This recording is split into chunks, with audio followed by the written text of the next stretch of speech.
কাবা ঘরের একজন কালো ইমাম আছে, নাম ইমাম আল কালবানি। দেখছেন এই ইমামরে আপনারা?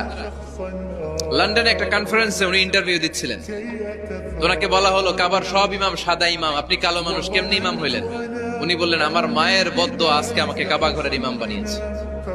উনি বললেন, আমি ছোট্টবেলা অনেক বদের হাড্ডি ছিলাম, আমার মতো দুষ্ট আমার এলাকায় কোনো ছেলে ছিল না।